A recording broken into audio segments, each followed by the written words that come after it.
Hello குட்டீஸ்.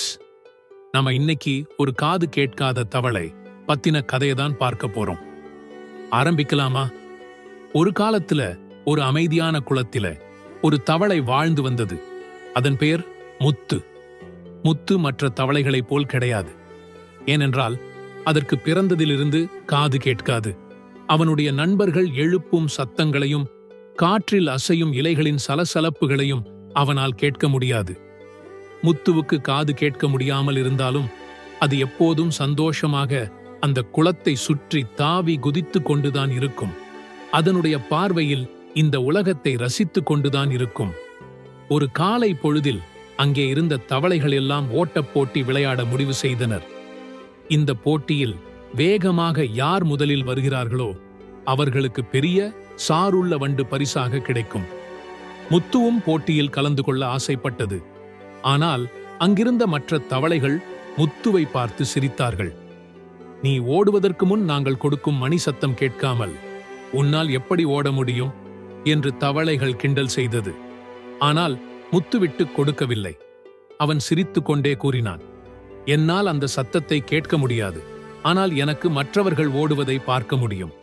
என்னால் முடிந்ததை செய்கிறேன் என்று முத்து கூறியது. போட்டி ஆரம்பித்தது. மணி சத்தம் கேட்டவுடன் தவளைகள் முன்னோக்கி ஓட ஆரம்பித்தனர். முத்து மற்ற தவளைகள் தாவி குதித்து ஓடுவதை பார்த்து அவனும் ஓடினான். முத்து கவனம் சிதறாமல் உறுதியோடு தன்னுடைய முழு சக்தியையும் பயன்படுத்தி அது முடிந்தவரை தாவி குதித்து வேகமாக சென்றது. போட்டியில் சில தவளைகள் சோர்வானார்கள். அவர்களுடைய வேகம் குறைந்தது. ஆனால் முத்து விடாமல் ஓடிக்கொண்டிருந்தது. அவன் தனக்கு முன்னாலும் பின்னாலும் யார் ஓடுகிறார்கள் என்பதை பற்றி கவலைப்படாமல் ஓடியது. அவன் தன்னுடைய வேகத்தில் மட்டும் கவனம் செலுத்தி முன்னோக்கி தாவி குதித்து சென்றான். கடைசியில் யாரும் எதிர்பார்க்காத அளவில் முத்து முடிவு கோட்டை முதலில் தாண்டியது. அங்கிருந்த தவளைகள் எல்லாம் அதிர்ச்சி அடைந்தார்கள். நீ ஜெயிச்சிட்ட முத்து என்று கத்தினர். அவர்கள் முத்து வெற்றியை கொண்டாடினார்கள். முத்து சிரித்துக்கொண்டே கூறியது, நான் மணி சத்தத்தை கேட்காமல் இருக்கலாம். ஆனால் நான் என்னை மட்டும் நம்பினேன். என்னால் முடிந்ததை செய்தேன்.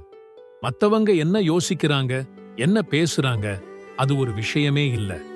நீ எவ்வளவு கடினமா முயற்சி செய்கிற அதான் முக்கியம்.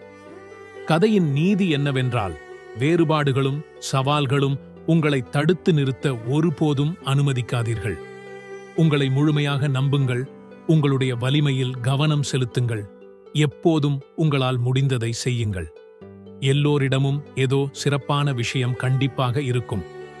ஓகே குட்டீஸ், பாய். நாம் அடுத்த கதையில சந்திப்போம்.